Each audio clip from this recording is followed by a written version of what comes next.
আসসালামু আলাইকুম ওয়া রাহমাতুল্লাহি ওয়া বারাকাতুহু। আজকে আমরা সূরা বাকারার ৩৪, ৩৫ আর ৩৬ তিনটে আয়াতের আমরা তরজমা আর তাফসীর দেখব আল্লাহর তৌফিকে। তো চলুন শুরু করা যাক। নাহমাদুহু নুসাল্লি আলা রাসূলিহিল কারীম। আম্মা বা'দ ফাআউযু বিল্লাহি মিনাশ শাইতানির রাজীম। বিসমিল্লাহির রহমানির রহিম। রব্বি ইশরাহ লি সাদরি ওয়া ইয়াসসির লি আমরি ওয়াহলুল উকদাতাম মিন লিসানি ইয়াফকাহু কওলি। رب يسر ولا تعسر وتمم بالخير وبك نستعين وإليه آمين اللهم فقهنا في الدين اللهم فقهنا في الدين বিসমিল্লাহির রহমানির রহিম। প্রথমে আমরা শব্দে শব্দে তর্জমা দেখি। ওয়াইদ আর যখন, কুলনা আমি বলেছি বা আমরা বলেছি, আমার কথাই হচ্ছে, মানে এখানে আল্লাহ সুবহানাহু ওয়া তাআলা নিজের জন্য বলছেন। লিল মালাইকাতি ফেরেশতাদেরকে উসজুদু সিজদা করো, লি আদম আলাইহিস সালামকে। ফাসাজাদু আর তারা সিজদা করেছে, ইল্লা ছাড়া, ইবলিসের। আবা আর ওরা অস্বীকার করেছে, ওয়াস্তাকবারা আর তারা অহংকার করেছে বা তাকাব্বুর করেছে বা ঘমন্ড করেছে, ওয়াকানা আর তারা হয়ে গেছে মিনাল কাফিরদের মধ্যে। এটা 34 নম্বরের তর্জমা ছিল। এবার আমরা 35 নম্বরে দেখছি। ওয়াকুলনা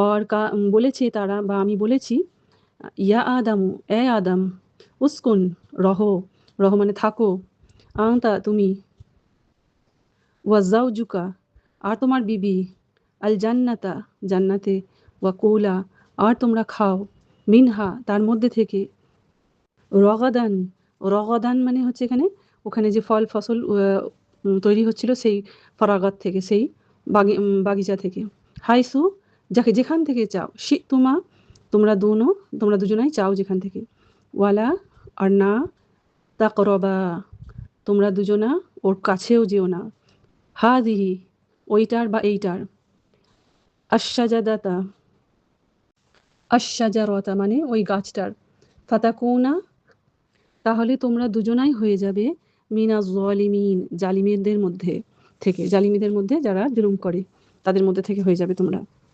তারপর হচ্ছে 36 নম্বর আয়াতে, ফাআযাল্লাহুমা তারপর তোমাদের দুজনকে নিয়ত থেকে ভটকে দিয়েছে, মানে তোমাদেরকে যে ইরাদা করেছিল সেই ইরাদা থেকে সরিয়ে দিয়েছে। আর শয়তান আনহা তাদের মধ্যে থেকে বা ওইটা থেকে, আখরাজাহুমা ফির তোমাদেরকে জান্নাত থেকে বের করিয়ে দিয়েছে, মিম্মা তার থেকে বা যেটা থেকে, কানা তোমরা দুজনে ছিলে, ফিহি যার মধ্যে, ওয়াকুলনা আর আমি বলেছি, ইহবিতু বেরিয়ে যাও বা নেমে যাও, বা'দুকুম কিছু তোমাদের, লিবাদি কিছুর মধ্যে থেকে, আদুউন দুশমন আছে, ওয়ালাকুম আর তোমার জন্যে, ফিল আরদি জমিনে কিছু সময়কার জন্য তোমাদেরকে মুকরর করা হয়েছে, ওয়া মাতাউন আর ফায়দা উঠাতে হবে, ইলাহিন একটা সময় পর্যন্ত। তো এখানে আমরা এবার এই আয়াতগুলোর আমরা রানিং ট্রান্সলেশন দেখব। রানিং ট্রান্সলেশন মানে এর তর্জমাটা পুরো লাইন ওয়াইজ। এটাতে 34 নম্বর আয়াতের হচ্ছে, যখন আমি বলেছি ফেরেশতাদেরকে সিজদা করো আদমকে, তো তারা সঙ্গে সঙ্গে সিজদা করে নিয়েছে, শুধু ইবলিসকে ছাড়া। সে ছিল অহংকারী, অস্বীকারী আর ঘমন্ড, অহংকার মানে তাকাব্বুর করনেওয়ালা, আর সে হয়ে গেছে কাফিরদের মধ্যে থেকে। এটা হচ্ছে 34 নম্বরের আয়াতের। এবার 35 নম্বরের আয়াতের আমরা রানিং ট্রান্সলেশন দেখি। এখানে বলা হচ্ছে যে, আর আমি বলেছি, এ আদম তুমি আর তোমার বিবি থাকো এই জান্নাতে, আর তোমরা দুজনা খাও এখানে এর বাগান থেকে, এর ফসল থেকে, যেখান থেকে মর্জি, যেখান থেকে তোমাদের ইচ্ছা তোমরা দুজনা চাও, তো সেখান থেকেই তোমরা খেতে পারো।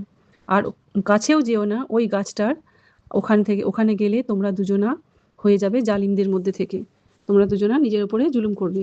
তারপরে হচ্ছে 36 নম্বর আয়াতে, 36 নম্বরে হচ্ছে, তারপর শয়তান ওদের দুজনকেই, ওদের মানে আদম আলাইহিস সালাম আর ওনার বিবি আম্মা হাওয়াকে ইরাদা থেকে, মানে এই প্রতিজ্ঞাটা থেকে, এই মানা থেকে সরিয়ে দিয়েছে, ভটকে দিয়েছে, আর তাদের দুজনকে জান্নাত থেকে বের করে দিয়েছে।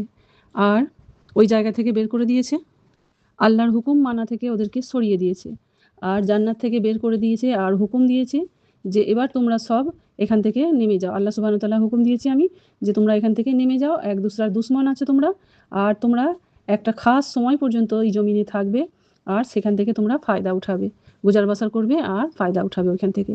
তো জান্নাত থেকে আল্লাহ সুবহানাহু ওয়া তাআলা আদম আলাইহিস সালাম আর আম্মা হাওয়াকে ওখান থেকে বের করে দিয়েছে। তো এবার আমরা দেখি এর মধ্যে তাফসীর আল্লাহ সুবহানাহু ওয়া তাআলা কি বলতে চেয়েছেন। প্রথমে হচ্ছে আল্লাহ সুবহানাহু ওয়া তাআলা যখন আদম আলাইহিস সালামকে বলল যে তুমি ফেরেশতাদের সামনে বা এদের সামনে তামামকে তামাম নাম, জাহানে যত কিছু জিনিস আসবে, দুনিয়াতে আছে বা আসবে, সমস্ত জিনিসের নাম বলো। তো আদম আলাইহিস সালাম তখন সমস্ত নামগুলো একটার পর একটা বলতে লেগেছেন। আর যত ঘটনা, যত ফেরেশতাদের বা সামনে সমস্ত কিছু যখন বলা হলো, তো এই সমস্ত ঘটনাটা ফেরেশতারা দেখল।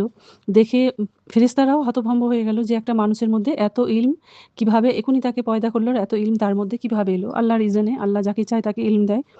তো এই ঘটনাটা ঘটাতে ফেরেশতারা এমনিতেই হতবাক হয়ে গিয়েছিল। তো এর মধ্যে খাস বাত এটা হচ্ছে যে ফেরেশতাদের যে হতবাক হয়ে যাওয়াটা। তো আমাদের সামনে যদি কোনো খাস কিছু ঘটনা ঘটে, হয়রানি করা বালা মানুষের মানে অবাক কাণ্ড যেটা বলি আমরা, তখন কিছু খুশির অবাক কাণ্ড হয়, কিছু দুঃখেরও হয়। তো তখন আমরাও হতবাক হয়ে যাই যে কিভাবে আমরা বলবো, কিভাবে সেই জিনিসটাকে আমরা সঙ্গে, সঙ্গে অ্যাকসেপ্ট করব। তো এখানে সমস্ত কিছু মিলিয়ে একটা আ মানে নতুন একটা অনুভূতি ফেরেশতাদের সামনেও হয়েছে। আর সেই ফেরেশতাদের সেই অনুভূতির সময়তেই আল্লাহ সুবহানাহু ওয়া তাআলা তখন ওনাদেরকে বলেছে, আর ফেরেশতারা সেই অনুভূতিটার জন্যই ওইখানে আল্লাহ বলার সাথে, সাথেই মানে কোনো সেন্সের মধ্যে যখন না থাকলে মানুষ কি করে, বা যখন অনেক বেশি খুশি হয়, কোনো অবাক কিছু দেখি, তখন সে সাজদা করে। যেমন আমরা যদি দেখি আমাদের দুনিয়াতে যখন কোনো ক্রিকেটের ময়দানে বা কোনো খেলাতে যখন খুব অবিশ্বাস্য রেজাল্ট আমাদের হাতে আসে, তো তখন মানুষ কি করে, যে বেশি খুশি হলে আল্লাহকে ইয়াদ করে দু চোখের পানি ফেলে সে সিজদা করতে লেগে যায়। তো আল্লাহ আমাদেরকে সেই রকমই খুশি বা সেই রকমই যেন এই দুনিয়াতে এহসাসের মধ্যে আমাদের অনুভবের মধ্যে রাখে বা আমরা দেখতে পাই। তো তেমনি সাজদাতে লুটিয়ে পড়ে, তো তেমনি এখানে ফেরেশতারাও সেই কারণে সিজদাতে লুটিয়ে পড়েছে। আর এখানে ইবলিসের কথা বলা হচ্ছে। তো সে ছিল কিন্তু অহংকারীদের মধ্যে। সে এইগুলো দেখে তার মনের মধ্যে একটা জ্বলন বা হিংসা বা নিজেকে সে বড় মনে করত। তার থেকেও বড় যদি কেউ আসে, তো তখন সে মনে একটা অহংকার তার তৈরি হয়ে যায়। তো সেই অহংকারটা বা জ্বলন বা ঈর্ষা যেটাকে বলি আমরা, তো সেই ঈর্ষার কারণে সে তখন সাজদা করেনি।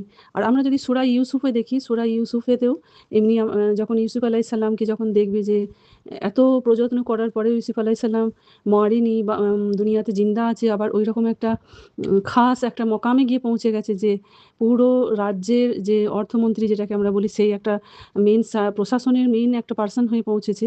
তো তখন ইউসুফ আলাইহিস সালামকে জিন্দা দেখে ওনার ভাইয়েরাও কিন্তু সেজদা করেছিল। তো সেই হচ্ছে সাজদা করা। খুশিতে একটা আজিম ঘটনা ঘটে গেলে তখন সেখানে মানুষ আপনি আপই আল্লাহর দিকে সে তার মাথা নত করে দেয়। তো সেইভাবে সাজদা করার যে ঘটনাগুলো যদি আমরা দেখি, ওইরকম অনেক আমরা পাবো। আর এখানে ইবলিসের কথা হচ্ছে। ইবলিসা মানে হচ্ছে যে ওরা গ্রুপ ছিল, ও একা ছিল না।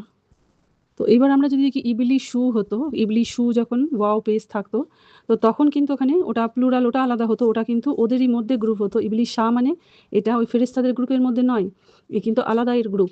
এটা সেটা বোঝা যাচ্ছে এখানে ইবলিশা বলাতে। তো আর ইবলিশু হলে ও কিন্তু ওর আলাদা গ্রুপ, ইবলিশা আলাদা, আর ইবলিশু বললে এটা ফেরেশতাদের মধ্যে হচ্ছে না। তো কোরআনে এই সমস্ত যখন আমরা ছোটোখাটো যে আলামতগুলো, নিশানিগুলো আছে আমরা দেখলে সেখানে কিছু, কিছু জিনিস আমরা বুঝতে পারবো। তো আর ও ছিল কি জিনেদের মধ্যে থেকে, মানে ফেরেশতা আর জিন বরাবর নয়। সেখানে এই আমরা গ্রামার পয়েন্টটা যদি আমরা ভালো করে পড়ি তখন আমরা বুঝতে পারবো। তো জেলাসি আর ঈর্ষা এর কারণে সে সিজদা করেনি। আর এখানে ওয়াস্তাকবারা মানে সে নিজেকে বহুত অনেক বড় মনে করত আর বড় দেখাতো। আর সে নিজের এই ঘমণ্ডের কারণে নিজেকে ওর থেকে বড় কাউকে ও বিশ্বাস করতে পারেনি বা মানতে পারেনি। যে এত ফেরেশতাদের সামনে এত সুন্দর একটা ঘটনা ঘটলো আর সবাইকে দিয়ে আল্লাহ সুবহানাহু ওয়া তাআলা সিজদা করাচ্ছে। তো ও ভাবছে যে আমি তো আগ থেকে তৈরি আর এই মাটি থেকে তৈরি। মাটি, পচা গলা, খনখনে মাটি, কত রকমেরই মাটি আছে, সমস্ত দুনিয়ার মাটি থেকে আদম আলাইহিস সালামকে বানানো হয়েছিল। প্রত্যেক জায়গার আলাদা, আলাদা জায়গায় মাটি থেকে বানানো হয়েছে। এরকম আমরা রিওয়ায়েতে পাই। তো এই মাটি থেকে বানানো মানুষ সে এত জ্ঞান অর্জন করতে পারে। আর আমি এতদিন তাসবিহ পড়ছি, এতদিন আল্লাহর ইবাদত করছি। তো আল্লাহ সুবহানাহু ওয়া তাআলা এর আগের আয়াতে আমাদের বলেছে যে তোমরা যেটা লুকিয়ে করো আর যেটা জাহির করো সমস্ত কিছু আমি জানি।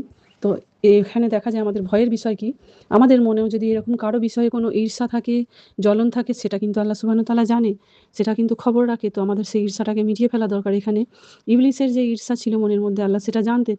জানার পরে ওই কথাটা এখানে কোরআনের মধ্যে উল্লেখ করেছেন। আর ও ছিল কাফিরদের মধ্যে। তো এই ঈর্ষা করাটার জন্যে সে কাফিরের মধ্যে শামিল হয়ে গেল। আর আমাদের মধ্যে যদি আমাদের এই ঈর্ষা করা, এই জ্বলন যে একটা মুসলমান মুমিন ভাই বা যেকোনো আমাদের জাত ভাই হোক, বেজাত ভাই হোক, কারো দেখে যদি আমরা ঈর্ষা করে যদি আল্লাহর হুকুমকে আমরা অমান্য করি, তো তখন সেখানে আমরাও কাফিরদের মধ্যে শামিল হয়ে যেতে পারি। তো আমাদেরকে এটা খুব খেয়াল রাখতে হবে।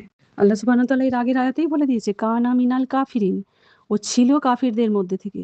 তো যারা অস্বীকারীদের মধ্যে থেকে ছিল ইবলিস। তো এখানে আমরা যদি এইভাবে জ্বলন বা ঈর্ষা কারো সম্বন্ধে রাখি, তো আমরাও কিন্তু আমাদের এই জ্বলন আর ঈর্ষার কারণে আমাদেরও কিন্তু পরিণতি ওই ইবলিসের মতো না হয়ে যায়। সেই জন্য আমাদের এই কোয়ালিটিটা আমাদের মধ্যে থাকলে পরে অবশ্যই নিজেকে শুধরে নিতে হবে। যখন আমরা এই এতটা আয়াত অব্দি এসে গেছি, শিখে গেলাম, তো এই জিনিসটা যখন আমাদের মধ্যে জেনে গেলাম, আমাদের ক্লিয়ার হয়ে গেল, তো এই ক্যাটাগরির মধ্যে যেন আমরা না আসি। আল্লাহর কাছে খুব খুব দোয়া করতে হবে। আর আমাদের নিজেদের মধ্যে নিজেকে সবসময় আল্লাহর কাছে কোনো মানুষের থেকে আমাদেরকে নিজেকে বড় মনে করে না করে নিজেদেরকে ছোট মনে করাটাই আমাদের জন্য সবথেকে ভালো। নিজের সম্বন্ধে আজিজি আনা, নিজের সবসময় নরম স্বভাবের হওয়া, যে আমি কিছু জানি না। এই জিনিসটা যদি থাকে, আমি যা জানি সেটা কাফি নয়, সেটা অনেক নয়, সেটা অনেক কম। আল্লাহ যদি ইলম দেয় তখনই আমি করতে পারবো, আল্লাহ যদি তাকত দেয় তখনই আমি কোনো কাজটা করতে পারবো আল্লাহর তৌফিকে। যা কিছু করছি বা হচ্ছে সব আল্লাহর তৌফিকে। আমাদের কোনো তাকত নাই। আমরা আল্লাহ যেটা ইলম দিয়েছে সেটুকু শিখছি, সেটুকু শেখাচ্ছি, সেটুকু আমরা পালন করার চেষ্টা করছি। তো এই জিনিসগুলো আমাদের মধ্যে আনতে হবে। কাফিরানা সোচ, কাফিরানা চিন্তাভাবনা আমাদের ভেতরে যদি লুকিয়ে থাকে, তো আল্লাহ সুবহানাহু ওয়া তাআলা সেটা সব জানে কিন্তু। তো এখানে শুধু এই হিংসা, ঈর্ষা এগুলো শুধু মুসলমানদের জন্য নয়, সবাইকার জন্যই যদি আমরা রাখি। মুসলমান ভাইদের প্রতি তো করাই চলবে না, অন্য কারো প্রতিও করা চলবে না। কোনো রকমের ফাসাদের মধ্যে নিজেদেরকে থাকলে চলবে না। তো এখানে আমরা রং, নসল ভেদ, পয়সা, তারপরে খুবসুরতি বা জমিন, জায়দাদ, তারপরে নিজের ভাষা, নিজের এলাকা, তারপরে নিজের দেশ, এই সমস্ত নিয়ে কিন্তু আমরা আমাদের নিজেদের বংশ, আমাদের ফ্যামিলি, আমাদের এই সমস্ত নিয়ে নিজের মধ্যে একটা অহংকারী ভাব থাকে। তো সেই জিনিসগুলো থেকে আল্লাহ সুবহানাহু ওয়া তাআলা আমাদের সবাইকে বাঁচাক। আর সেই জিনিসগুলো থেকে আমাদেরকে তওবা করে আমাদেরকে খালিস আর পাক হতে হবে। আর আল্লাহ সুবহানাহু ওয়া তাআলা এই যে আয়াতটার মধ্যে দিয়ে সাফ বলে দিয়েছে যে, তোমরা যেটা মনের মধ্যে রাখো, বা সে ছিল কাফিরদের মধ্যে, তার মানে আল্লাহ সুবহানাহু ওয়া তাআলা সব জানে যে কে কোন ধরনের আর কার কি কোয়ালিটি। এখানে একটা খাস জিনিস আমাদেরকে খেয়াল করতে হবে। এখানে আদম আলাইহিস সালামকে ইম্পর্টেন্স কিসের জন্য মিলেছিল? সে মাটি থেকে বানানোর জন্য মিলেছিল? কি সে মানুষ হিসেবে একটা আলাদা প্রজাতি হিসেবে বানানোর জন্য তাকে ইম্পর্টেন্স মিলেছে ফেরেশতা শয়তানদের কাছে? না, সে কি খুবসুরত ছিল সেই জন্য মিলেছে? না। এখানে ইলমের জন্য মিলেছে এই খাসিয়াত। তার মধ্যে যে ইলম ছিল, যে ইলমটা শিখেছিল বা সেটা সবাইকার সামনে বয়ান করেছিল, সেই জন্যে। তো এখানে মুনাফিকাত, নাশুকরি আর যে আমাদের অহংকার, এই সমস্ত জিনিসের কিন্তু কোনো জায়গা নেই। সেখানে আমরা জানা যাচ্ছে। আর যেটা নিয়ামত আমাদেরকে মিলেছে, যেটা আমাদের কাছে আছে, আমাদের তন্দুরুস্তি, আমাদের যা কিছু আমরা জীবনে পেয়েছি, সেই সমস্তগুলোর অনুভব করে আমাদেরকে খুব বেশি করে শুকর আদা করতে হবে। আর নিজেদের মধ্যে আমাদের কিছুই নয়, সেটা আমাদের কোনো তাকতের মধ্যে নেই, সেটা খেয়াল রাখতে হবে। নিজেকে বড় মনে করাই হচ্ছে মানুষের সবথেকে বড় বিমারি, দিলের বিমারি। নিজের মধ্যে এই বড় ভাব। আমি যে খুব বেশি, তার বড়বাদির কারণই হবে তখন সে যখন নিজেকে বেশি বড় মনে করবে। আর ইবলিসও ঠিক তেমনিই করেছিল। তার জন্যে তাকে মারদুদ হতে হয়েছে। আল্লাহ সুবহানাহু ওয়া তাআলার লানতের শিকার হতে হয়েছে। কেন কি? আল্লাহর একটা হুকুম, একটা সিজদার ইনকার করেছে। আর আমরা সারা জীবনে কত সিজদার ইনকার করি, অস্বীকার করি, কত সিজদা আমরা করি না। তো সেগুলো আমাদেরকে খেয়াল করতে হবে। আল্লাহ সুবহানাহু ওয়া তাআলা আমাদেরকে সবাইকে সুধারনোর বা শুধরে যাওয়ার তৌফিক দিক। আল্লাহ সুবহানাহু ওয়া তাআলা আমাদেরকে খালিস দিল, পাক দিল করে নিক আমাদেরকে। এবার যদি আমরা দেখি সিজদা করার কথাটা, সিজদা করার কথা কিন্তু আমরা অনেক জায়গায় পাই। ইব্রাহিম আলাইহিস সালাম যখন উনার সুন্নতের মধ্যে ছিল যে সিজদা করা। তো ইব্রাহিম আলাইহিস সালাম তামাম ইমতিহান যখন পরীক্ষা যখন পাস করে গিয়েছিল, তো তখন কিন্তু আল্লাহ সুবহানাহু ওয়া তাআলাকে সিজদাই করেছিল। আর যেমন এই কাবা তামির করেছিল, কাবা বানিয়েছিল। তখন গিয়ে কাবার মধ্যে নামাজ পড়ে সিজদা করে রুকুতে গিয়ে দোয়া করেছিল। তো আমরা যদি দেখি সেখানে তওয়াব করা, এতেকাফ করা, মধ্যে নামাজ পড়া ২ রাকাত করে। তো সেগুলো সমস্ত কিছু ইব্রাহিম আলাইহিস সালামের সুন্নতের মধ্যে আছে। তারপরে আমরা যদি দেখি ইসমাইল আলাইহিস সালামের কেউ ওই সিজদার কথা যদি আমরা দেখি, ইব্রাহিম আলাইহিস সালাম আর ইসমাইল আলাইহিস সালাম দুজনে মিলে সিজদা করেছিল যখন কাবা বেনেছিল। তো কোনো খাস কিছু কাজ হলে আমাদের দ্বারাও যদি হাসিল হয়, তো আমরা কি করি? ২ রাকাত নামাজ পড়ে সিজদা করে আল্লাহর কাছে দোয়া চাই বা শুকরগুজারি দেখাই আমরা। তো তেমনি আমাদেরকে এইগুলো। আর ইয়াকুব আলাইহিস সালাম, ইউসুফ আলাইহিস সালামের ঘটনা তো আগেই বলেছি। তারপরে মুসা আলাইহিস সালামের কিস্সাতেও আমরা পাই যে জাদুঘরেরা যখন দেখেছে মুসা আলাইহিস সালামের এই তাজ্জুব যেভাবে জাদু করেছিল, ওরাও সঙ্গে ওই কাজ করেছিল, সাজদা করেছিল জাদুঘরেরা। তো যখন ওরা বুঝতে পেরে গেছে যে এই জাদু কিন্তু আসল জাদু নয়, এটা হচ্ছে আল্লাহর তরফের মুজিজা, যে শিখা হওয়া যে জাদু ছিল, সেই জাদুগুলো ওরা দেখিয়েছিল, ওদের পাওয়ারফুল যত রকমের জাদু ছিল। কিন্তু মুসা আলাইহিস সালামের জাদুগুলো কোনো জাদু ছিল না। ওগুলো আল্লাহর ক্ষমতা ছিল, আল্লাহর মুজিজা ছিল। সেই জন্য ওরা সিজদায় লুটিয়ে পড়েছিল মুসা আলাইহিস সালামের এই কারনামাগুলো দেখে। তারপরে মুহাম্মদ সাল্লাল্লাহু আলাইহি ওয়াসাল্লামের জামানার কিন্তু এগুলো অনেক আগে হয়েছিল। আর এই সমস্ত ঘটনাগুলো যখন নবী সাল্লাল্লাহু আলাইহি ওয়াসাল্লাম আমাদেরকে শোনাচ্ছে, তো আমাদের সেই ঘটনা শুনে আমাদেরও তাজ্জুব হয়ে যাওয়া দরকার যে এগুলো অতদিন আগেকার ঘটনা, আল্লাহ সুবহানাহু ওয়া তাআলা না হলে কেউ বলতে পারবে না। নবী সাল্লাল্লাহু আলাইহি ওয়াসাল্লাম তো দেখেনি, সেটা আমাদের জন্যও একটা মুজিজায়ে কুরআন। তো চলুন এর পরের আয়াতটা দেখি আমরা 35 আয়াতে। এই আয়াতে আমাদের বোঝা যাচ্ছে যে এই আয়াতের মধ্যে আমরা আদম আলাইহিস সালামকে একা দেখছি না, এখানে কিন্তু আল্লাহ সুবহানাহু ওয়া তাআলা তার বিবিকেও বানিয়েছিলেন। আর তার বিবির কথা এখানে আমরা দেখছি জান্নাতে থাকার জন্য দুজনকেই বলা হয়েছে যে তোমরা দুজনে থাকো, এখানে একার কথা বলা হয়নি। তো এখানে ইলম শেখানো বা তার এই সমস্ত থাকা করার পরেও আল্লাহ সুবহানাহু ওয়া তাআলা এত ইলম হওয়ার পরেও কিন্তু এই জ্ঞানটা কিন্তু আদম আলাইহিস সালামের কাছে ছিল না যে ওই গাছটার কাছে গেলে কি হবে। তো সেখানে আল্লাহ সুবহানাহু ওয়া তাআলা নির্দেশ দিচ্ছে যে এবার বানানোর পরে সিজদা দিল, সমস্ত রেসপেক্ট হলো, সবকিছু হলো সবাইকে দিয়ে। তারপরেও আল্লাহ সুবহানাহু ওয়া তাআলা একটা রেস্ট্রিকশন লাগিয়ে দিল যে ওই গাছের কাছে তুমি যেতে পারবে না। তো কোনো জিনিসে আমরা যদি দেখি আমরা কোনো বড় দরজা আমাদের হাসিল হয়েছে, কোনো বড় আমাদের পোস্ট হাসিল হয়েছে, হাসিল হওয়ার পরেও আমরা প্রাপ্তি হওয়ার পরেও কিন্তু আমাদেরকে যে রেস্ট্রিকশনগুলো আল্লাহ সুবহানাহু ওয়া তাআলার তরফে আছে সেগুলোকে আমাদের লঙ্ঘন করা চলবে না। এখান থেকে আমরা এই আমলটা পাই। তো এখানে ওই গাছটার নামও নেই, আর ওখানে কেন যেতে পারবো না তারও কিন্তু কোনো জিকির আমরা পাচ্ছি না। সির্ফ এইটাই বলা হচ্ছে যে এখানে ওই জায়গাটায় ওই গাছটার কাছে তুমি যেও না, গেলে পরে তুমি জালিমদের মধ্যে হয়ে যাবে। তো জালিমদের মধ্যে মানে কি, নিজের উপরে জুলুম করে ফেলবে। এবার জান্নাত তো এমন একটা জায়গা যেখানে সমস্ত কিছুই খেয়ারই খেয়ার, ভালোই ভালো হয়। কিন্তু ওখানে এমনও কোনো গাছ আছে যে সেই জান্নাত কোন জান্নাত? যেই জান্নাতের কথা আমরা কোরআনে জিকির করছি, যেখানে মুমিনরা যাবে, সেই জিকির করছি না, সরি পড়ছি। তো আল্লাহ করেছে জিকির। তো সেই জান্নাত কি এই দুনিয়াতে ছিল না, আসমানি দুনিয়ায় অন্য কোনো জান্নাত? যেখানে কিন্তু মানুষের যাওয়ার রেস্ট্রিকশন আছে সেই গাছের তলায়। তো রেস্ট্রিকশনটা সেখানে আল্লাহ সুবহানাহু ওয়া তাআলার তরফ থেকে লাগানো হয়েছে। তো সেই জান্নাতের কথা এই সম্বন্ধে যদি আমরা প্রশ্ন করি বা মনের মধ্যে যত আমরা নিজেদের মধ্যে একটা প্রশ্ন থাকবে, কোয়েশ্চেন মার্ক থাকবে, তো আমরা কিন্তু ততই আরো জড়িয়ে যাব। এখানে জান্নাতের মধ্যেও আদম আলাইহিস সালামের কিন্তু পরীক্ষা নেওয়া হয়েছে যে কতক্ষণ আদম আলাইহিস সালাম এই পরীক্ষার মধ্যে দিয়ে থাকতে পারে, বা একটা মানা সে মানা শুনতে পারে কি পারে না, মানাটা মেনে চলতে পারে কি পারে না, সেটাও দেখতে চেয়েছে আল্লাহ সুবহানাহু ওয়া তাআলা। ওটা তো একটা বাহানা ছিল যে এখানে গাছের কাছে গেলে সে জুলুম করবে, তারপরে দুনিয়ায় পাঠাবে। এটা না, তার আগেই কিন্তু আমরা পড়ে নিয়েছি যে এই দুনিয়াতে একটা খলিফা পাঠাবে। তো শুধু ওই জান্নাতে গিয়ে ওই অন্যায়টা করার ফলে, ওই গলতিটা ভুলটা করার ফলেই যে দুনিয়ায় পাঠিয়েছে আদম আলাইহিস সালামকে, তা কিন্তু নয়। সেটা মানুষের কিছু আছে যারা ঈসাই নাসারা যারা আছেন, ওরা বলে যে আদম আলাইহিস সালামের ভুলের কারণে তাকে দুনিয়াতে পাঠানো হয়েছে। সেটা না, তার আগেই আদম আলাইহিস সালামকে বানানোর আগেই ফেরেশতাদেরকে বলা হচ্ছে যে আমি একটা জাতিকে বানাবো যাদেরকে দুনিয়াতে পাঠাবো খলিফা হিসেবে। তো এখানে কিন্তু এটা ভুলটা করাটা, এটাও আল্লাহ সুবহানাহু ওয়া তাআলা জানতেন যে এই ভুলটা আদম আলাইহিস সালাম করবেন। তো সেই জন্যই তার আগে থেকেই পাবন্দি লাগানো হয়েছে। আর মানুষ ভুলে যায়, মানুষের পরীক্ষায় মানুষ কিন্তু অনেক কিছু ভুল করবে। এটা আমাদের বাবা আদমের জমানায় আদম আলাইহিস সালামের মধ্যে যেমন আছে, তেমনি আদম সন্তানদের মধ্যেও আছে। তো এবার এখানে দুটো ভুলের কথা বলা হচ্ছে। একটা ভুল ইবলিস করলো, আল্লাহ সুবহানাহু ওয়া তাআলার কথা মানলো না, সাজদা করলো না। আর একটা আদম আলাইহিস সালাম তারপরে করলো। কিন্তু এখানে এবার আমরা দেখব মানুষের হিকমত কি, আর মানুষ কোন জায়গায় আছে, শয়তান বা ইবলিস কোন জায়গায় আছে। এবার যদি আমরা প্রশ্ন করি যে শয়তান ওনাকে ফিসলে দিয়েছে বা ওনাকে ভটকিয়ে দিয়েছে রাস্তা থেকে, তো সেখানে সেটা কিভাবে সম্ভব হয়? আল্লাহর জান্নাতে শয়তানকে কিভাবে যেতে দিল আদম আলাইহিস সালামের কাছে? তো আল্লাহ যদি না চায় সে কি যেতে পারতো? পারতো না। আর আল্লাহ যদি না চায়, আল্লাহ যদি চাইতো যে আদম আলাইহিস সালামকে ওই জায়গায় যেতে দেবে না, ভুল করতে দেবে না, তো আদম আলাইহিস সালামকে অলরেডি সেই যে গাছটার কথাটা বলতেও না, আর ওইখানে ওই জিকিরটাও করতো না। আদম আলাইহিস সালাম হয়তো যেতেনও না। কিন্তু এখানে আল্লাহ সুবহানাহু ওয়া তাআলা জিকির করে দিয়ে বলে দিয়েছে, সেটা শয়তান দেখে নিয়েছে, আর শয়তানকে যে মারদুদ করে দিয়েছে সিজদা না করার জন্যে। তো সেখানে আবার সেটা এর আগের আয়াতে বলেছে একজন আর একজনের দুশমন, ওটা আমরা আসছি।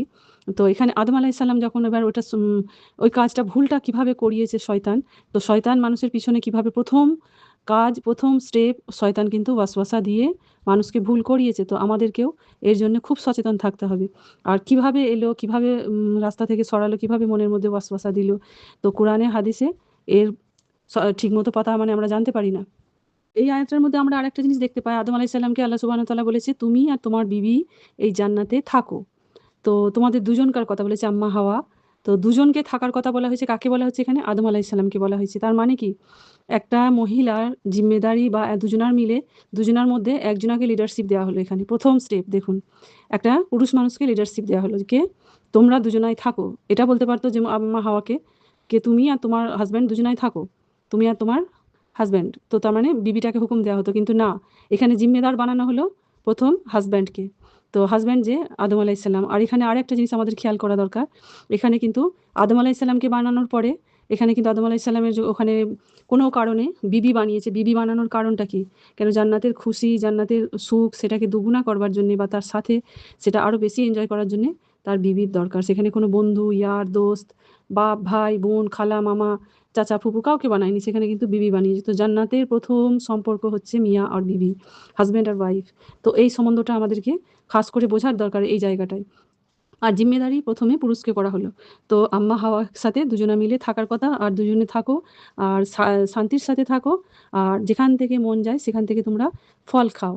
আর যেখান থেকে মন যায় মানে ওই জান্নাতে যত রকমের ফল ফলাদি আছে সমস্ত কিছু থেকে খেতে পারো। তো আদম আলাইহিসসালামকে জিম্মেদার বানানো, হাসব্যান্ডকে জিম্মেদার বানানো। আর তার জন্য কিন্তু জবাবদিহি আদম আলাইহিসসালামকেই করা হবে। এখানে উসকুন বলা হয়েছে, উসকুনা বলা হয়নি। উস্কুনা যদি বলা হতো তাহলে তোমরা দুজনা থাকো, সেইভাবে বলা হতো। এখানে উস্কুন মানে থাকো। তো কিছু কিছু জিম্মেদারি হচ্ছে পুরুষদের, আর কিছু কিছু জিম্মেদারি দুজনকারই থাকে। তো এখানে পুরুষকে বলা হচ্ছে উস্কুন, থাকো তোমরা দুজনে। আর সুকুনের সাথে থাকা, সুকুন মানে কি হচ্ছে? সুকুন মানে শান্তি, শান্তির সাথে থাকা। তো শান্তিতে থাকার জিম্মেদারি কিন্তু এখানে শোহর বা হাসব্যান্ডের। যদি আমরা বলি তো এই সমস্ত নমুনা আমরা কোথায় পাবো? এর মডেল, রোল মডেল আমরা কাকে বানাবো? তো আমাদের নবী সাল্লাল্লাহু আলাইহি ওয়াসাল্লামের জীবন দেখবো আমরা। তো নবী সাল্লাল্লাহু আলাইহি ওয়াসাল্লাম কেমন ধরনের হাসব্যান্ড ছিলেন, কিভাবে বিবিদেরকে নিয়ে কেমন সুন্দরভাবে জীবন কাটিয়ে গেছেন। তো পুরো আইডল রোল মডেল আমাদের ওখান থেকে আমরা পাবো। এইবার যখন ওখানে থাকার কথা বলা হলো জান্নাত থেকে খাও, কিন্তু যখন হারাম হালালের জিম্মেদারির কথা বলা হচ্ছে যে কোনো জায়গা ওই জায়গাটার গাছের কাছে যেও না, সেই মানাটার কথা যখন বলা হচ্ছে তখন কিন্তু দুজনাকার কথা বলা হয়েছে, ওখানে একার কথা বলা হয়নি। তখন এই জিম্মেদারিটা কিন্তু শুধু হাসব্যান্ডের একার নয়, এখানে বিবিরও জিম্মেদারি আল্লাহ সুবহানাহু ওয়া তাআলা দিয়েছে। এই সমস্ত ছোট ছোট ক্ষুদ্র জিনিসগুলো যদি আমরা খেয়াল করি জীবনটা আমাদেরও সহজ হয়। তো জীবন সহজ করতে গেলে দুজনাকারই জিম্মেদারি সেখানে হারাম হালাল বেঁচে চলা। আর ওই গাছের কাছে যেও না, শুধু এইটুকু বলা হয়েছে, কাছে যেও না, ফল খেও না, কি পাতা ছিঁড়ো না, কি ওর কাছে গেলে কি হবে, কোনো কথা নয়। তো ফল খাওয়ার কথা আমরা এখানে পাচ্ছি না। আর কাছে যেও না মানে কি, ওইখানে গেলেই কোনো গুনাহের কাছে গেলেই সেই গুনাহ হয়ে যাবে, সেখানে আমরা নিজেদেরকে কন্ট্রোল করতে পারবো না। তেমনি আমরা যদি দেখি কোরআনে কারিমে আরও অনেক জায়গায় আছে, ইয়েতিমের মালের কাছেও যেও না। তো ইয়েতিমের মালের কাছে গেলে মানুষের মধ্যে লালচ কাজ করবে, তার লোভ লালসা সেই মালের দিকে আসবে, সে গুনাহ করে ফেলবে বা সেই মাল নিয়ে সে খিয়ানত করে ফেলবে। সেই জন্য বলেছে এতিমের মালের কাছেও যেও না। আবার যদি আমরা দেখি জিনার কথা যদি বলা হয় তো জিনার কাছেও যেও না। কেন কি? জিনার কাছে গেলেই মানুষ সেই জিনা করে ফেলবে, নিজের কন্ট্রোলে থাকতে পারবে না মানুষ। সেই জন্যে যেই গুনাহটা বেশি মানুষ মাইল হয়ে যাওয়ার কথা, সেই গুনাহ থেকে আল্লাহ সুবহানাহু ওয়া তাআলা বলেছে কাছেও যেও না। তো কাছে যাওয়া মানেই সেখানে তুমি তো গুনাহ করেই ফেলবে। তো সে কাছে যাওয়াটা থেকে আমাদেরকে কতটা ইম্পর্টেন্স এখানে আল্লাহ সুবহানাহু ওয়া তাআলা শিখিয়েছে। তারপরে আল্লাহ সুবহানাহু ওয়া তাআলা যেমন বলেছে কোনো মানুষকে না হক কাতল করো না। আগে আমরা যদি দেখি খুন করো না, না হক মানে বিনা কারণে কাউকে খুন করো না। তো এখানে ডাইরেক্ট মানা করা হয়েছে, কিন্তু এই জায়গায় ডাইরেক্ট মানা না করে বলেছে ওই কাছে যেও না তুমি। তার মানে আল্লাহ সুবহানাহু ওয়া তাআলা জানে মানুষের মধ্যে কোন জিনিসটা বেশি কাজ করে, মানুষ কোন জায়গায় গেলে কিভাবে সে গুনাহের মধ্যে জড়িয়ে পড়বে। সেই জন্য সেই জায়গাটার কাছে যাওয়ার আগেই আল্লাহ সুবহানাহু ওয়া তাআলা সেখানে স্টপ করে দিতে বলেছে, রুকে দিতে বলেছে, নিজেকে রুকে নিতে বলেছে সেখানে, আর যেন না যায়। আর যেটা কতল করার কথা বলেছে ডাইরেক্ট বলেছে তুমি কাউকে না হক মারতে পারবে না। তো যেই গুনাহগুলোর মধ্যে বেশি আমরা নিজেদেরকে কন্ট্রোল রাখতে পারবো না, যেমন ম্যাগনেটের মতো আমরা খিঁচে যাব তার দিকে, ম্যাগনেটের মতো চুম্বকের মতো আমরা সেই দিকে অগ্রসর হয়ে যাব, তো গ্র্যাভিটেশনাল ফোর্স যেরকম, তো সেই জন্য আল্লাহ সুবহানাহু ওয়া তাআলা তার থেকে আগে থেকেই দূরে সরে যেতে বলেছে। তো আমাদেরকে এই জিনিসগুলো হচ্ছে বিচার করে ভালোভাবে বুঝে যদি আমরা চলি। আর এবার যদি বলা হয় যে হ্যাঁ ফল খাওয়ার কথা, তো ফল খাওয়ার কথা এখানে নেই, কিন্তু অন্য আয়াতে আমরা পাবো ফল খেয়েছে, কিন্তু এখানে শুধু কাছে যাওয়ার কথা মানা করা হচ্ছে। আর এবার যদি আমরা দেখি সূরা আরাফে আছে ফাতাকুনা মিনাজ জালিমিন, তোমরা দুজনে জালিমের মধ্যে হয়ে যাবে। তো এখানে শুধু দুটো মানুষের কথাই বলা হচ্ছে, দুটো মানুষ আম্মা হাওয়া আর আদম আলাইহিস সালাম, আর দুজনাই জালিমের মধ্যে হয়ে যাবে। এখানে কিন্তু কোনো স্বামীর কথা একার কথা বলা হচ্ছে না, দুজনকে থাকার জন্য বলা হয়েছিল। তুমি আদম আলাইহিস সালামকে টার্গেট করে যে তুমি থাকো তোমরা, আর তারপরে তোমরা এখান থেকে যেখান থেকে মর্জি খাও, তারপরে তোমরা দুজনাই কিন্তু ওখানে যেও না সেটা বলেছিল। আর জালিম কিন্তু যদি মহিলা তাকে ভড়কায় তো সেখানে মহিলা জালিমের মধ্যে হয়ে যাবে তা নয়, যে যাবে সেও জালিমের মধ্যে হয়ে যাবে, সেও নিজের উপর জুলুম করবার মধ্যে জালিমকারীদের মধ্যে হয়ে যাবে। তো সেখানে দুজনকের কথা বলা হয়েছে, কে দুজনাই জালিমদের মধ্যে হয়ে যাবে, মানে সমান সমান জিম্মেদার, সমান সমান গুনাহের অধিকারী।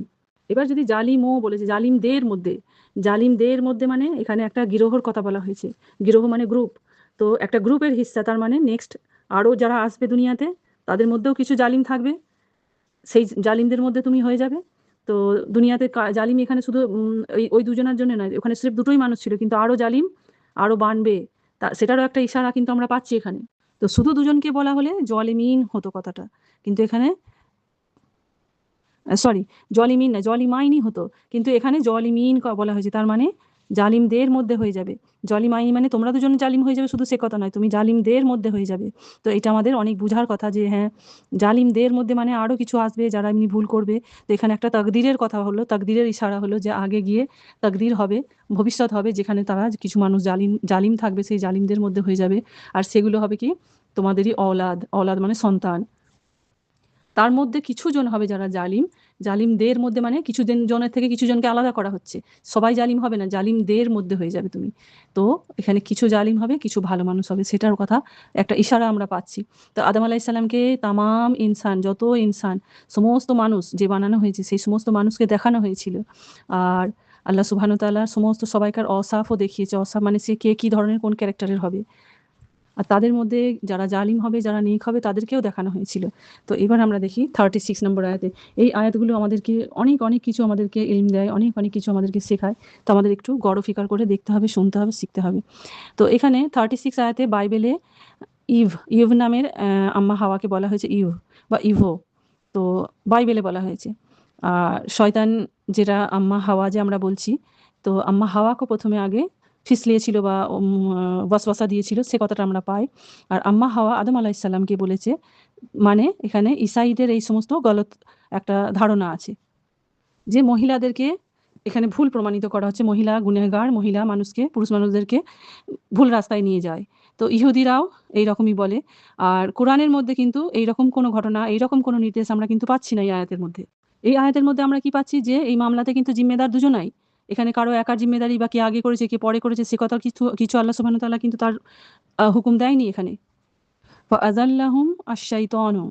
তো এখানে দুজনাই, দুজনকেই শয়তান ফিসলিয়েছে বা ভড়কিয়েছে বা ওয়াসওয়াসা দিয়েছে, এখানে দুজনকেই বলা হয়েছে। তো এখানে আমাদের মধ্যে যদি আমরা দেখি, সমাজের মধ্যে কোনো কিছু যখন ভুল হয়, কোনো মানুষের গুনাহ হয় হাসব্যান্ড ওয়াইফের, তো মেয়েদেরকে আমাদের আগে দোষ দেওয়া হয় যে ওই বউটার কারণে বা ওই মেয়েটার কারণে ওই এরকম করেছে বা এরকম হয়েছে। তো মেয়েদের মধ্যে সবসময় আমরা দেখি যে খারাপিটা খুঁজতে থাকে। তো পুরুষ মানুষকে, পুরুষরা বা মহিলাদের মধ্যেও এই জিনিসগুলো একটা চলন আমাদের মধ্যে হয়ে আসছে। তো এগুলো কিন্তু ইহুদিওয়ালা হারকাত। তেমনি যদি আমরা দেখি যে আমাদের ইসলামে যখন গাওয়াহি দেওয়ার কথা হয়, সাক্ষী দেওয়ার কথা, দুটো মেয়ে মানুষ আর একটা পুরুষ মানুষের কথা বলা হয়েছে। এই কথাটাকে নিয়ে যারা বিধর্মী আছে, গ্যার মুসলিম আছে, তারা কিন্তু অওরাতদেরকে নিয়ে অনেক উল্টো কথা বলে যে অওরাতের বুদ্ধি কমজোর, অওরাতের তাকত নেই, অওরাত মানে মহিলাদের তাকত নেই, মহিলারা তাদের ইমান, তাদের মেন্টালিটি ঠিক নয়, এই ধরনের অনেক কিছু বলে। কিন্তু আসল কথাটা তা নয়। এখানে মহিলাদের জিম্মেদারি হচ্ছে অন্যরকম। লা হাওলা ওয়ালা কুওয়াতা। তো মহিলাদের জিম্মেদারি এই জন্যে, একটা মহিলা কোনো জিনিসে যদি সাক্ষী বানতে চায়, একটা মহিলার প্লেস কিন্তু চেঞ্জ হতে থাকে। তার জওয়ানকালটা তার বাপের বাড়িতে থাকে, বচপনটা, ছোটবেলাটা। তার তারপরের স্টেজটা থাকে জওয়ানির দুটো স্টেজ। একটা স্টেজ ফির শ্বশুরবাড়ি যাচ্ছে।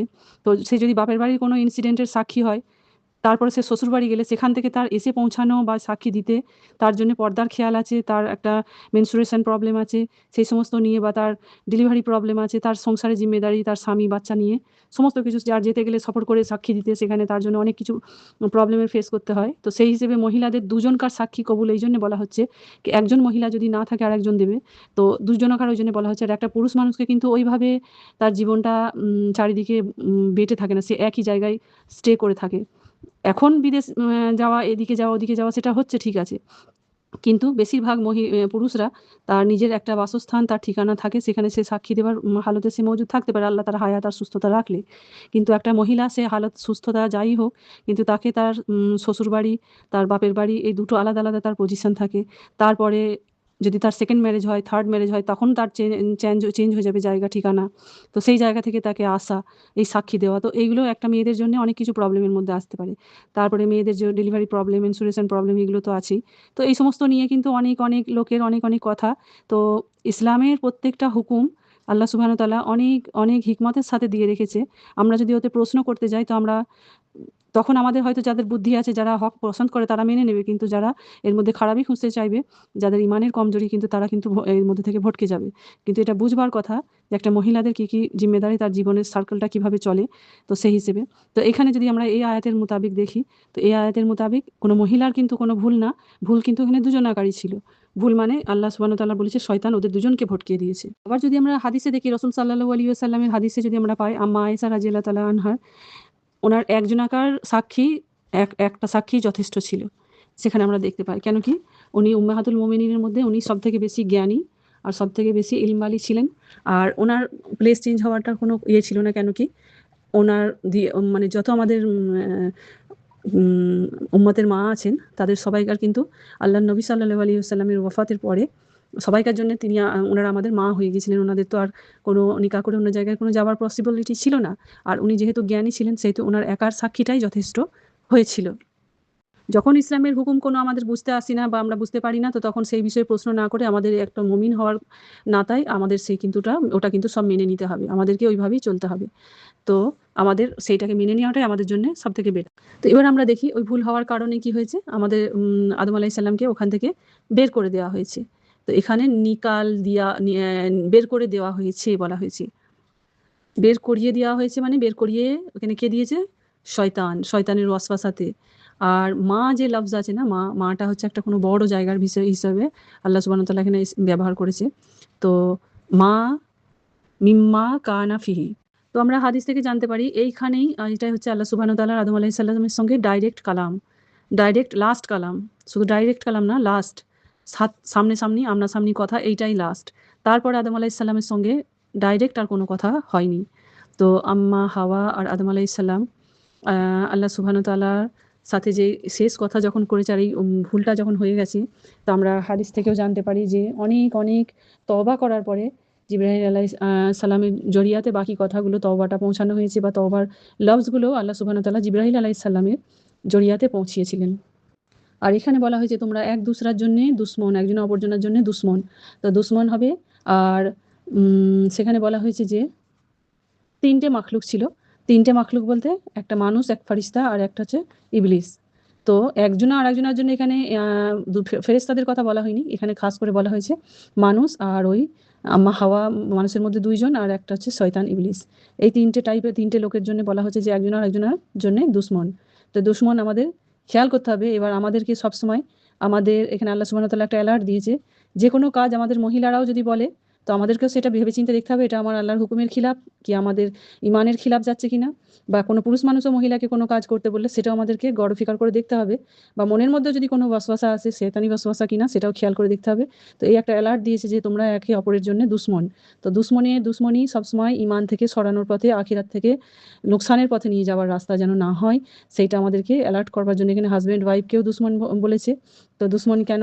এই কারণে সে তার ইমান খারাপ করতে পারে, গুনার দিকে তাকে নিয়ে যেতে পারে। তো আমাদেরকে এটা খুব খেয়াল, লফজ যে মুস্তাকার হয়েছে, মুস্তাকার মানে কারার মানে হচ্ছে যে আরাম। আর আরাম থেকে থাকা, সেখানে কারার মানে শান্তি থাকা, বা একটা লম্বা টাইম সিলসিলেবার তরিকেতে সেখানে থাকবে। ১-২ দিনের কথা নয়। আর এটা সামান্য কিছু একটা টাইম বা সেকেন্ড বা মিনিটের কথা নয়। কিছু টাইম ধরে কন্টিনিউ ভাবে থাকবে। সেখানে তুমি কারারের সাথে শান্তির সাথে থাকবে। কোথায়? এই দুনিয়াতে। দুনিয়াতেও শুধু আল্লাহ সুবহানাহু ওয়া তাআলা এমনিই পাঠিয়ে দিননি, ওখানে মাতার কথা বলা হয়েছে। মাতা মানে ওখানেও কিছু সম্পদ আছে, কিছু মাল আছে, কিছু জিনিস আছে যেটা আমাদের এনজয়ের জন্য আছে। মাতা মানে এনজয় করনে ওয়ালা জিনিসের কথা বলা হয়। তো এনজয় করার জন্য এখানেও আমাদের জন্য আল্লাহ সুবহানাহু ওয়া তাআলা অনেক কিছু রেখেছে। তো সেটা আমরাও এখন দেখতে পাচ্ছি যে দুনিয়াতে অনেক কিছুই আমাদের জন্য আছে যেটা আমাদের প্রয়োজনে আসছে আমাদের জীবন চালানোর জন্যে। ইলাহীনের যে মানে হচ্ছে একটা টাইম পর্যন্ত। একটা টাইম পর্যন্ত মানে এখানে আমাদের চিরস্থায়ী জীবন, মানে কি বলবো, অনন্তকালীন জীবন সেটা নয়। একটা সময়ের জন্য এখানে বলেই দেওয়া হয়েছে, একটা সময়ের জন্য তুমি ওখানে যাও। আর আরেকটা কথা, শয়তানকে বলা হয়েছে কি, ইবলিসকে রজিম। রজিম মানে চিরদিনের জন্য লানত তার উপরে। আমরা তো এখানে দুনিয়াতে একটা সময়ের জন্য এসেছি। কেন কি আমরা কারো ওয়াসওয়াসার জন্যে বা কোনো কারণে আল্লাহর একটা হুকুমের জন্য আমরা দুনিয়াতে থাকবো। আল্লাহ একটা সময়ের জন্য মানুষকে পাঠিয়েছে। আদম আলাইহিস সালামকে, আম্মা হাওয়াকে পাঠিয়েছিল। কিন্তু শয়তান, সে এই যে একটা ভুল, প্রথমে সিজদা করলো না। একটা ভুল হচ্ছে সে মানুষকে ফিসলালো। আর মানুষকে এভাবে ভটকাতে থাকলো। তার জন্যে আল্লাহর যে সঙ্গে আল্লাহর হুকুমের খিলাফে ডাইরেক্ট সামনাসামনি যখন আল্লাহ সুবহানাহু ওয়া তাআলা অস্বীকার করলো কথা, তো তখন হামেশার জন্যে তাকে রজিম বলা হয়েছে, লানতের অধিকারী বলা হয়েছে। তো এটা আমাদেরও ভাবার বিষয় যে আমরা যেন এরকম কোনো ভুল যেন জীবনে না করি। তামাম ইসলামীর তামাম ইনসানের যে জাত, মানুষের যে জাত, সেই সমস্ত জাতকে বলা হচ্ছে যে তোমরা অ্যালার্ট হয়ে যাও। এখানে শয়তান তোমাদেরকে ওয়াসওয়াসা দেবে, তোমরা এক দুসরার জন্যে দুশমন। তোমাদের বিবিও তোমাদের দুশমন হতে পারে, বিবির জরিয়াতেও শয়তান তোমাদেরকে ওয়াসওয়াসা দিতে পারে, বা তোমাদের স্বামীর জরিয়াতেও তোমাদেরকে ওয়াসওয়াসা দিতে পারে।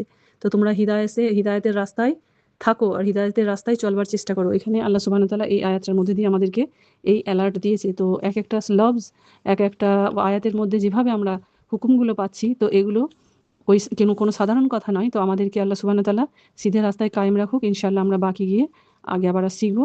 আজকে এই অবধি। জাযাকুমুল্লাহু খাইরান কাসীরা। আসসালামু আলাইকুম ওয়া রাহমাতুল্লাহি ওয়া বারাকাতুহু।